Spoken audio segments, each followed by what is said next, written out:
Le restaurant mystique de la Riviera Palmeraie. Les faits qui vont suivre m'ont été rapportés par une de mes abonnées de Côte d'Ivoire qui souhaite rester anonyme. Voici son témoignage. Les faits que je m'apprête à vous raconter se sont déroulés il y a quelques années à Abidjan en Côte d'Ivoire, dans le quartier de la Riviera Palmeraie. À cette époque, je travaillais comme caissière dans un restaurant assez populaire. Par discrétion, je tairai volontairement le nom de l'établissement.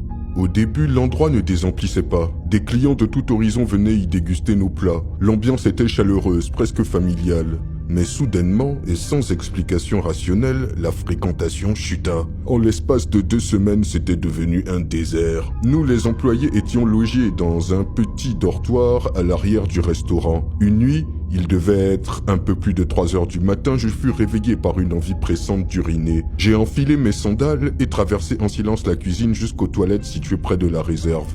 À peine avais-je poussé la porte que j'ai entendu une voix. Une voix de femme éraillée, grave, comme étranglée par les années. Elle venait de nulle part et disait « Quitte devant moi, je vais passer ».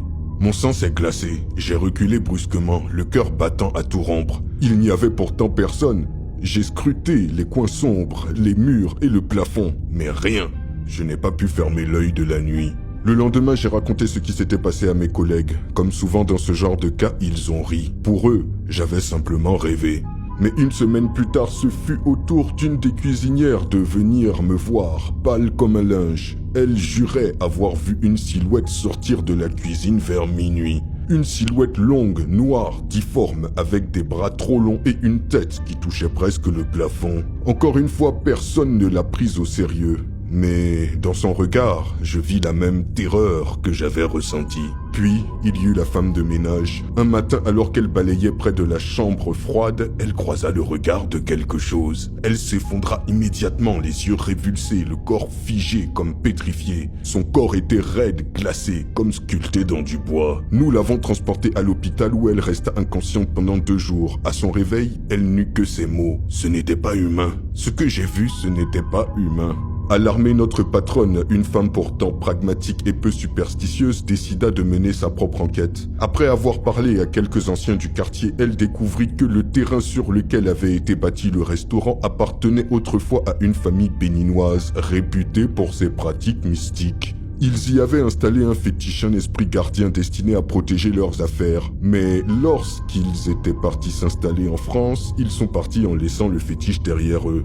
En secret, notre patronne entreprit des rituels discrets, brûlant de l'encens, versant du sel béni, récitant des psaumes. Mais les manifestations continuaient. Des objets qui tombaient seuls, des gémissements étouffés dans les murs, des ombres fuyant dans les couloirs. Puis, un matin, elle engagea une nouvelle employée. Une jeune femme douce et calme, mais qui, selon ses dires, possédait un don de vision. Quelques jours après son arrivée, alors que le soleil n'était même pas levé, elle nous réveilla le visage pâle. Elle avait vu la chose face à face, et elle avait osé même communiquer avec elle.